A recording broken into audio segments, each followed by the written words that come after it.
ಅಧ್ಯಾತ್ಮ ರಹಸ್ಯ ಮಾಸಪತ್ರಿಕೆ ಮತ್ತು ಓಂ ಶಾಂತಿ ಪ್ರೊಡಕ್ಷನ್ಸ್ ರಿಜಿಸ್ಟರ್ ಕೋಟೇಶ್ವರ ಇವತ್ತು ವಿಶೇಷವಾದ ಅತಿಥಿ ನಮ್ಮೊಂದಿಗಿದ್ದರು. ಉಡುಪಿಯ ಆಧ್ಯಾತ್ಮಿಕ ಚಿಂತನೆಯಲ್ಲಿ ಈಶ್ವರಿ ವಿಶ್ವವಿದ್ಯಾಲಯದಲ್ಲಿ ಹಲವಾರು ಆಯಾಮಗಳನ್ನು ತನ್ನದೇ ಒಂದು ವ್ಯವಸ್ಥಿತವಾದ ಅರ್ಥದಲ್ಲಿ ತಿಳ್ಕೊಂಡು ಅದನ್ನು ಜನಸಾಮಾನ್ಯರಿಗೂ ಮುಟ್ಟಿಸಿ ಆಧ್ಯಾತ್ಮಿಕ ಕ್ರಾಂತಿಗೆ ಕಾರಣರಾಗಿದ್ದಾರೆ. ಅಂಥವರು ಇವತ್ತು ನಮ್ಮ ಜೊತೆಗಿದ್ದಾರೆ. ಅವರನ್ನು ಕಾರ್ಯಕ್ರಮಕ್ಕೆ ಬರಮಾಡಿಕೊಳ್ಳೋಣ.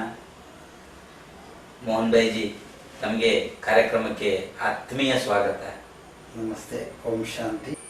ಮೋಹನ್ ಭಾಯ್ಜಿ, ತಾವು ಉಡುಪಿಯಾದ್ಯಂತ ಅನೇಕ ಯೋಗ ಶಿಬಿರಗಳನ್ನು, ಆಧ್ಯಾತ್ಮಿಕ ಚಟುವಟಿಕೆಗಳನ್ನು ಮಾಡಿದರೆ ಇವತ್ತು ತಮ್ಮಿಂದ ಕೆಲವಾರು ಆಧ್ಯಾತ್ಮಿಕ ಮಾಹಿತಿಗಳನ್ನು ತಿಳ್ಕೊಳ್ಳಿಕ್ಕಿದೆ. ಮೋಹನ್ ಭಾಯ್ಜಿ, ಆಧ್ಯಾತ್ಮಿಕತೆಯ ವಿಚಾರಗಳನ್ನ ನೀವು ಯಾವ ರೀತಿ ವಿಶ್ಲೇಷಣೆ ಮಾಡ್ತೀರಿ? ಈಗ ಆಧ್ಯಾತ್ಮಿಕ ಅಂದರೇನೆ ಆ ಶಬ್ದದಲ್ಲಿ ಶಬ್ದಗಳು ಅಡಕವಾಗಿದೆ. ಏನೆಂದರೆ ಆದಿ ಆತ್ಮ ರಹಸ್ಯ, ಅಂದರೆ ಆದಿಯಲ್ಲಿ ಆತ್ಮ ಯಾವ ರೀತಿ ಬಂತು ಮತ್ತು ಆತ್ಮದ ಬಗ್ಗೆ ತಿಳ್ಕೊಳ್ಬೇಕಾದರೆ ಯಾವ ರೀತಿ ನಾವು ತಿಳ್ಕೊಳ್ಬೇಕು ಎಂಬ ಈ ರಹಸ್ಯವನ್ನು ತಿಳಿಸುವುದಕ್ಕೇನೆ ಆಧ್ಯಾತ್ಮಿಕ ರಹಸ್ಯ ಅಂತ ಹೇಳಲಾಗ್ತದೆ. ಆ ರೀತಿ ನೀವು ಆ ಆಧ್ಯಾತ್ಮಿಕ ರಹಸ್ಯ ಮಾಸಪತ್ರಿಕೆಯನ್ನು ನೀವು ರಚಿಸಿದ್ದೀರಿ. ಅಂದರೆ ಅದನ್ನು ಎಲ್ಲ ಜನತೆಗೆ ತಿಳಿಸ್ಕೊಡ್ತೀರಿ. ಅಂದರೆ ಇದೊಂದು ಮುಖ್ಯವಾದ ಒಂದು ವಿಷಯ ಅಂತ ತಿಳ್ಕೊಳ್ಬೋದು. ಈಗ ಆದಿ ಅಂದರೆ ಆದಿಯಲ್ಲಿ ಬಂದಂತಹ ಆತ್ಮ ಯಾವಾಗ ಈ ಸೃಷ್ಟಿಯಲ್ಲಿ ಆತ್ಮ ಬಂತು, ಆಮೇಲೆ ಆ ಬರಬೇಕಾದರೆ ಇದನ್ನು ಈಗ ಅಂತ್ಯದಲ್ಲಿ ನಮಗೆ ಹೇಗೆ ಗೊತ್ತಾಯಿತು ಎನ್ನುವ ವಿಷಯವನ್ನು ನಮ್ಮದೇ ಆದಂತಹ ಈಶ್ವರೀಯ ವಿಶ್ವವಿದ್ಯಾಲಯ, ಪ್ರಜಾಪಿತ ಬ್ರಹ್ಮಕುಮಾರಿ ಈಶ್ವರೀಯ ವಿಶ್ವವಿದ್ಯಾಲಯದಲ್ಲಿ ತುಂಬ ಒಂದು ರಹಸ್ಯಪೂರ್ವಕವಾಗಿ ತಿಳಿಸಿಕೊಡುವಂಥ ಒಂದು ವಿಷಯವಾಗಿದೆ. ಮೋಹನ್ ಭಾಯ್ಜಿ, ಈಶ್ವರೀಯ ವಿಶ್ವವಿದ್ಯಾಲಯ ಅಂತ ಬಂದಾಗ ಆಧ್ಯಾತ್ಮಿಕ ವಿಚಾರಗಳನ್ನ ಬಹಳ ಚೆನ್ನಾಗಿ ತಿಳಿಸ್ಕೊಡ್ತಾ ಇದ್ದಾರೆ. ಇತ್ತೀಚಿನ ಮಟ್ಟದಲ್ಲಿ ರಾಷ್ಟ್ರವ್ಯಾಪ್ತಿ ಅನೇಕ ಶಿಬಿರಗಳನ್ನ ಮಾಡಿದ್ದಾರೆ.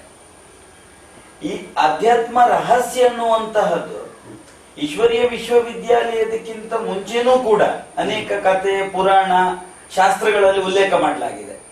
ಹಾಗೆ ಆ ಹಿಂದಿನ ಗ್ರಂಥಗಳಿಗೂ ಈಶ್ವರಿ ವಿಶ್ವವಿದ್ಯಾಲಯ ಇಂದಿನ ಬೋಧನೆಗಳಿಗೂ ವ್ಯತ್ಯಾಸಗಳನ್ನ ಸ್ವಲ್ಪ ತಿಳಿಸಿಕೊಟ್ಟಿದ್ರೆ ಬಹಳ ಉತ್ತಮ ಅನ್ಸುತ್ತೆ. ಅಂದರೆ ಯಾವುದು ಒಂದು ತಿಳಿಸಿಕೊಡ್ಬೇಕಾದರೆ ಹಿನ್ನೆಲೆ ಬೇಕೇ ಬೇಕು.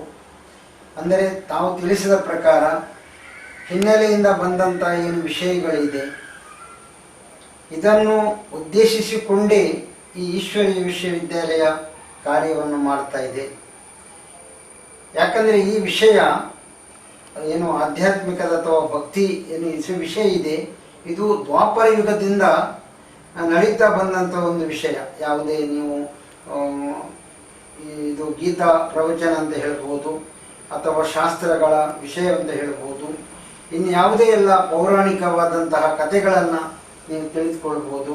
ಅದರ ಹಿನ್ನೆಲೆ ಈಗ ಈ ಈಶ್ವರೀಯ ವಿಶ್ವವಿದ್ಯಾಲಯದಲ್ಲಿ ತುಂಬ ರಹಸ್ಯಪೂರ್ವಕವಾಗಿ ಪರಮಾತ್ಮನೇ ತಿಳಿಸಿಕೊಡುವ ಒಂದು ಶೈಲಿಯಲ್ಲಿ ಅದನ್ನು ನಮಗೆ ಪರಮಾತ್ಮ ತಿಳಿಸಿಕೊಟ್ಟಾದ್ದರಿಂದ ಅದನ್ನು ನಿಮಗೆ ಜನತೆಗೆ ಅರ್ಥ ಆಗುವ ಹಾಗೆ, ಈಗ ಪರಮಾತ್ಮ ಹಿಂದಿಯಲ್ಲಿ ತಿಳಿಸಿಕೊಟ್ಟಿದ್ದಾರೆ ಅಂತ ತಿಳಿಸ್ಕೊಡೋಣ, ಈಗ ನಮಗೆ ಕನ್ನಡದಲ್ಲಿ ನಿಮಗೆ ತಿಳಿಸ್ಕೊಡ್ಬೇಕು, ಅದು ನಿಮಗೆ ಅರ್ಥ ಆಗುವ ಹಾಗೆ ತಿಳಿಸಿಕೊಡ್ಲಿಕ್ಕೆ ಪರಮಾತ್ಮ ನಮ್ಮಲ್ಲಿ ಅಷ್ಟೊಂದು ವಿಷಯವನ್ನ ತುಂಬಿಸಿದ್ದಾರೆ.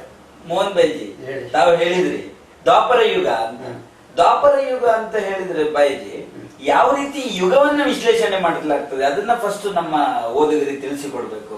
ಅಂದ್ರೆ ಈಗ ಯಾರ ಹತ್ರ ಕೇಳಿದ್ರು ಕೂಡ ಪೌರಾಣಿಕ ಕಥೆಯನ್ನ ಅರ್ಥ ಮಾಡಿಕೊಂಡವರಿಗೆ ಅಥವಾ ಓದಿದವರಿಗೆ ಕೃತಯುಗ ಮತ್ತೆ ತ್ರೇತಾಯುಗ ಮತ್ತೆ ದ್ವಾಪರ ಮತ್ತೆ ಕಲಿಯುಗ, ಈ 4 ಯುಗಗಳ ಬಗ್ಗೆ ಎಲ್ಲರಿಗೂ ಸಾಧಾರಣ ಮಟ್ಟಿಗೆ ಯಾವುದೇ ಒಂದು ಯಕ್ಷಗಾನದ ಒಂದು ಅರ್ಥಧಾರಿಗಳಂತ ಹೇಳ್ಬೋದು, ಅಥವಾ ಇನ್ನೊಂದು ಆಧ್ಯಾತ್ಮಿಕದ ಏನು ವಿಷಯಗಳನ್ನು ತಿಳಿದುಕೊಂಡವರಂತ ಹೇಳ್ಬೋದು. ಅವರಿಗೆ ಈ ವಿಷಯಗಳು ಚೆನ್ನಾಗಿ, ಈ ಯುಗಗಳು ಗೊತ್ತಿದೆ, ಆದರೆ ಯುಗದ ಹೆಸರು ಗೊತ್ತಿದೆ, ಆದರೆ ಅದರ ಅರ್ಥ ಏನೆಂದರೆ ಸತ್ಯಯುಗ ಯಾವಾಗ ಬಂದಿತ್ತು, ಆ ಸತ್ಯಯುಗದಲ್ಲಿ ಯಾರು ಪಾತ್ರ ಮಾಡಿದ್ರು, ಆ ಸತ್ಯಯುಗದ ಆದ ನಂತರ ತ್ರೇತಾಯುಗದಲ್ಲಿ ಯಾರು ಪಾತ್ರ ಮಾಡಿದ್ರು, ಇದರ ಬಗ್ಗೆ ತಿಳಿಸ್ಕೊಡ್ಬೇಕು. ಅದೇ ಹೇಳುವಾಗ ದ್ವಾಪರ ಯುಗದಲ್ಲಿ ತಾವು ಹೇಳಿದ್ರಿ, ಹೌದು, ಕೃಷ್ಣ ಯಾವಾಗ ಬಂದ ಅಂತ ನಿಮ್ಮ ಈಶ್ವರಿ ವಿಶ್ಲೇಷಣೆ ಪ್ರಕಾರ ಕೃಷ್ಣನ ಜನ್ಮ ಯಾವಾಗ ಆಯ್ತು ಅಂತ ತಿಳಿಸ್ಕೊಡ್ತೀರಿ ತಾವು? ನೋಡಿ, ಈಗ ಕೃಷ್ಣ ಅಂತ ಹೇಳುವಾಗ ಸರ್ವಗುಣ ಸಂಪನ್ನ, ಸಂಪೂರ್ಣ ನಿರ್ವಿಕಾರಿ, ಅಹಿಂಸಾ ಪರಮೋಧರ್ಮಿ, ಮರ್ಯಾದಾ ಪುರುಷೋತ್ತಮ. ಈ ವಿಷಯವನ್ನು ನಾವು ಕೇಳಿದಾಗ ನಾವು ಈಗ ಏನು ಶಾಸ್ತ್ರಗಳಲ್ಲಿ ಅಥವಾ ಯಾವುದೇ ಒಂದು ಪ್ರವಚನಗಳಲ್ಲಿ ಕೇಳಿದರೆ ತುಂಬ ಒಂದು ವಿಕಾರ ದೃಷ್ಟಿಯಲ್ಲಿ ನಾವು ಕೃಷ್ಣನನ್ನು ಕರೆದುಕೊಂಡ ಹಾಗೆ ಕಾಣುತ್ತದೆ. ಆದರೆ ನಿಜವಾಗಿ ಕೃಷ್ಣನ ಬಗ್ಗೆ ಆ ಒಂದು ವಿಷಯ ವಿಕಾರದ ಬಗ್ಗೆ ಅದು ಯಾವುದು ಮಾತೇ ಇಲ್ಲ. ಯಾಕಂತ ಹೇಳಿದರೆ ಅವರು ದ್ವಾಪರ ಯುಗದಲ್ಲಿ ಬಂದದ್ದೇ ಅಲ್ಲ, ಅವರು ಬಂದದ್ದೇ ಸತ್ಯದ ಯುಗದಲ್ಲಿ. ಸತ್ಯವಾದಂತಹ ಪುರುಷೋತ್ತಮ ಶ್ರೀಕೃಷ್ಣ ಅವರಷ್ಟು ಶ್ರೇಷ್ಠ ಉಂಟಲ್ಲ, ಬೇರೆ ಯಾರು ದೇವತೆಗಳಲ್ಲಿ ಯಾರೂ ಇಲ್ಲ. ಹಾಗಾದ್ರೆ ನೀವು ತಿಳಿಸಿಕೊಡುವ ಪ್ರಕಾರ ಕೃಷ್ಣ ಮರ್ಯಾದ ಪುರುಷೋತ್ತಮ, ಹೌದು, ಕೃಷ್ಣ ಒಬ್ಬ ರಾಜಕುಮಾರ, ಹೌದು. ಅದರಲ್ಲಿ 1608 ಮಡದಿಯರು, ಹೀಗೆ ಅನೇಕ ಬಾರಿ ಕೃಷ್ಣನನ್ನ ನಾವು ವಿಶ್ಲೇಷಿಸುವಾಗ ಅವನಿಗೆ ಹಲವಾರು ಹೆಂಡತಿಯರಿದ್ರು ಹಾಗೆ ಅಂತ ತುಂಬಾ ವಿಶ್ಲೇಷಣೆ ಪುರಾಣದಿಂದ ಮಾಡ್ಕೊಂಡು ಬಂದಿದ್ದಾರೆ. ಈಗ ತಮ್ಮ ಈಶ್ವರೀಯ ವಿಶ್ವವಿದ್ಯಾಲಯ ಮತ್ತೆ ಆಧ್ಯಾತ್ಮಿಕದ ರಹಸ್ಯದಲ್ಲಿ ಬರುವಾಗ ಕೃಷ್ಣ ತಾವು ಹೇಳಿದಾಗೆ ಮರ್ಯಾದೆ ಪುರುಷೋತ್ತಮ, ಹಾಗೆ ಕೃಷ್ಣನ ಯುಗ ಸತ್ಯುಗದಲ್ಲಿ ಪ್ರಾರಂಭ ಆಯ್ತು ಅಂತ ತಾವು ತಿಳಿಸ್ಕೊಡ್ತಾ ಇದ್ರಿ. ಅಂದರೆ ತಾವು ಹೇಳಿದರಲ್ಲಿ ಉತ್ತರ ಇದೆ. 16,108 ಮಡದಿಯರನ್ನು ಹೊತ್ತರೂ ಕೂಡ. ಮತ್ತೆ ನಿಮ್ಮ ಬಾಯಲ್ಲಿ ಒಂದು ಮಾತನ್ನು ಕೇಳಲಿಕ್ಕೆ ಬಯಸ್ತೇನೆ. ಏನು ಹೇಳಿ? ಅವರು ಬ್ರಹ್ಮಚಾರಿಯಾಗಿದ್ದರು ಅಂತೇಳಿ.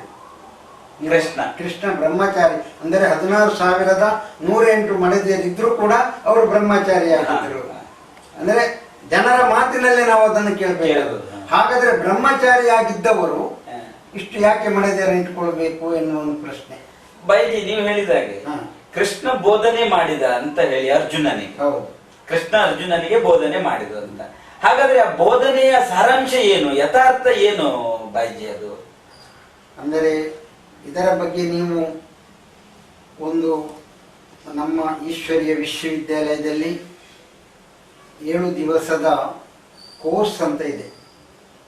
ಆ ಕೋರ್ಸನ್ನು ನಾವು ವಿಧಿಪೂರ್ವಕವಾಗಿ ನಿಮಗೆ ತಿಳಿಸ್ಕೊಡ್ತೇವೆ. ಈಗ ಮಧ್ಯದಲ್ಲಿ ಇದನ್ನು ಹೇಳಿದರೆ, ಯಾಕಂದರೆ ನಾನು ಎಷ್ಟು ಹೇಳಿದ್ರು ನಿಮಗೆ ಅದು ಅರ್ಥ ಆಗುವುದಿಲ್ಲ. ಅದಕ್ಕಾಗಿ ನೀವೇನು ಮಾಡಬೇಕಂತ ಹೇಳಿದರೆ, ನಮ್ಮ ಈಶ್ವರೀಯ ವಿಶ್ವವಿದ್ಯಾಲಯದಲ್ಲಿ ಬಂದು 1 ಗಂಟೆ ಕೇವಲ ನಿಮ್ಮ ಅಮೂಲ್ಯವಾದ ಸಮಯವನ್ನು ಕೊಟ್ಟಾಗ ನಿಮಗೆ ಆತ್ಮ ನೀವು ಯಾರು ಎನ್ನುವುದರಿಂದ ಶುರುವಾಗಿ ಇನ್ನು ಪರಮಾತ್ಮ ಕೃಷ್ಣನ ಅಥವಾ ಕೃಷ್ಣ ಗೀತೆಯನ್ನು ಹೇಳಿದರ ಇದೆಲ್ಲವನ್ನ ನಿಮಗೆ ಅಂತ್ಯ ಸಮಯ ತನಕದಲ್ಲಿ ತಿಳಿಸಿಕೊಡಲಾಗ್ತದೆ. ಒಟ್ಟಾರೆ ಯುಗಗಳ ಬಗ್ಗೆ ಆಧ್ಯಾತ್ಮಿಕದ ಹಿನ್ನೆಲೆ ಒಂದಿದೆ, ಇದರ ಸಂಪೂರ್ಣ ರಹಸ್ಯ ಈಶ್ವರ ವಿಶ್ವವಿದ್ಯಾಲಯದಲ್ಲಿ ಇದೆ. ತಿಳಿದುಕೊಳ್ಳಲು ಸಮಯ ಒಂದು ಕೊಟ್ಟಿದ್ರೆ ಬಹಳ ಉತ್ತಮ. 1 ಗಂಟೆ, ಒಂದು ದಿವಸದಲ್ಲಿ 1 ಗಂಟೆ ಅಂದರೆ ಬೆಳಗ್ಗೆ 8 ಗಂಟೆಯಿಂದ ಮತ್ತು ಸಾಯಂಕಾಲ ಒಂದು 5-5:30 ಗಂಟೆ ತನಕ ನಿಮ್ಮ 1 ಗಂಟೆ ಸಮಯ ಯಾವಾಗಾದ್ರೂ ಕೊಡ್ಬೋದು.